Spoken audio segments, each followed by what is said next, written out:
Here's another video someone requested. They wanted to know how to frame a garage door opening.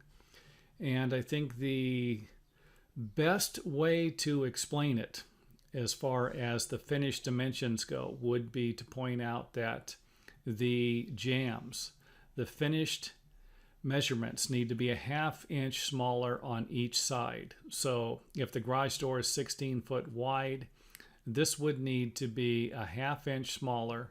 You need to be a ½ inch smaller on this side. So the opening here would be 15 feet 11 inches for this, so that you would have a ½ inch on each side. From the finished floor, top of the finished floor to the bottom of the jamb, this would be 6 foot 11.5 inches, or a ½ inch smaller than 7 foot. So this would apply to most doors, but again, you would need to check with the product manufacturer. And these measurements can change or vary if you're going to use some type of insulating strip on the doors. These things are usually a ½ inch to 3/4 of an inch. And if that's the case, you could make the jambs a little bit larger. So I forget what they call them. It's a strip, and it goes all the way around the perimeter up against the door. It has like a little rubber flap on it, and prevents air and debris, dirt from going into your garage. We have one on our house, and it seems to work pretty good. And maybe I'll have a picture of it here later on in the video. So first things first, the garage jamb needs to be off of the foundation at least 1/8 of an inch to prevent water from absorbing into it. Common thing there. The top jamb will install first, so that you can move the side jambs to plumb them up, make sure that they're nice and level. And the top needs to be level, the floor needs to be level, and the sides need to be plumb, cannot be out of level. Another view of it there, top jamb. A view of the entire jamb there, or the side.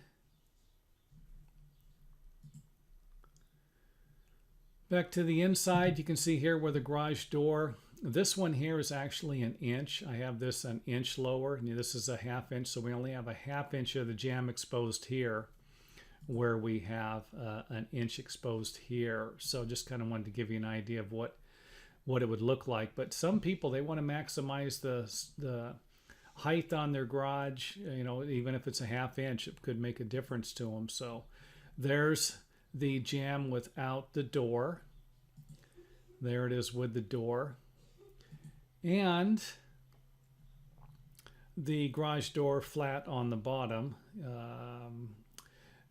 Top of the garage foundation, top of the garage floor, needs to be nice and straight. I've seen these with humps in them and bows in them, and sometimes it works out okay, but sometimes it doesn't. And again, you make it more difficult for the garage door manufacturer or the installer to install this stuff if this stuff's not as straight as it possibly can be. Go back up. Wanted to point out that this right here, the jamb is 5/8 of an inch longer back here to allow for drywall. So if you're going to have drywall on the inside, if it's 5/8, make sure this is 5/8 of an inch longer. If it's ½ inch, make it a ½ inch longer. And that ought to give you an idea. That's what the opening would look like without the door in it. In our previous example, I had a flat garage floor, or a level garage floor, and wanted to point out that this would be the most common way of having a concrete foundation for a garage. You're going to have level footings going all the way around the perimeter, and then a sloping garage floor.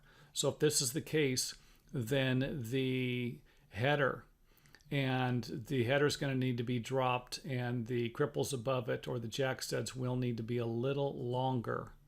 So just want to point that out. Your measurements will be from the top of the garage floor always. They will not be from the top of the foundation.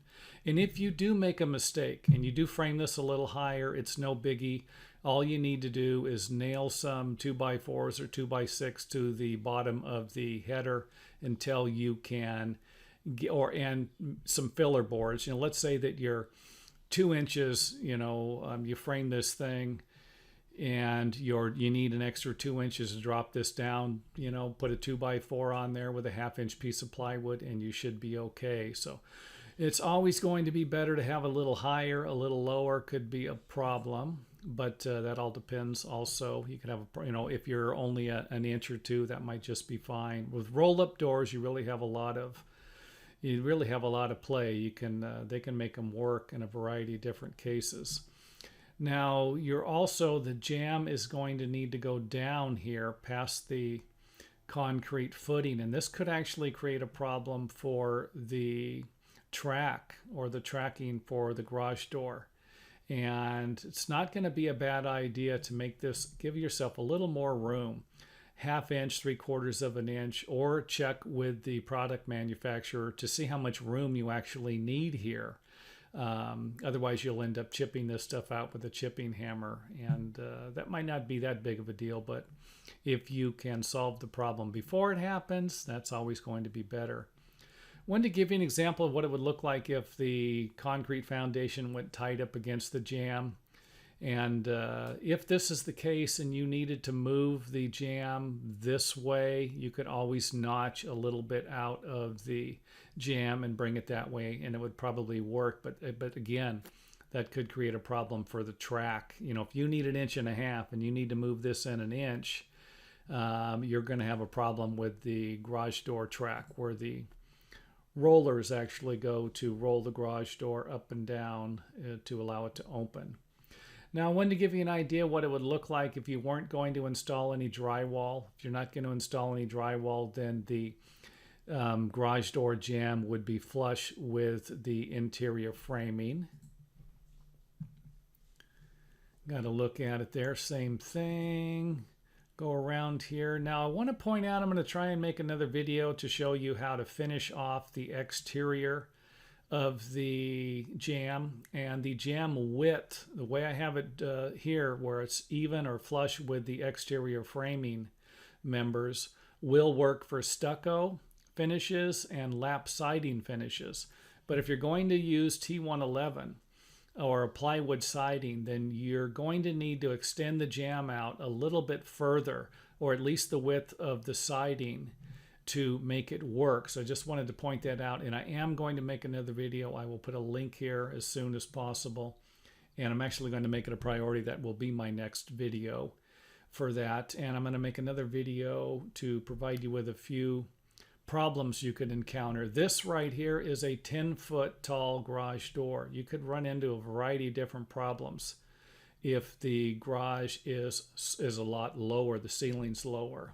And again, with a roll-up door, you could end up with some problems. I think that you can actually have a 7'4", something like that, minimum ceiling in the garage door to make a roll-up work. But like I said, these guys are pretty creative. They can fit some of these garage doors in really tight spots. I've seen them do it before. But again, they're not miracle workers. If the garage is too low, they aren't going to be able to do it. So again, that's what will be in the next videos. I'll put some links here, and it is off to the next video.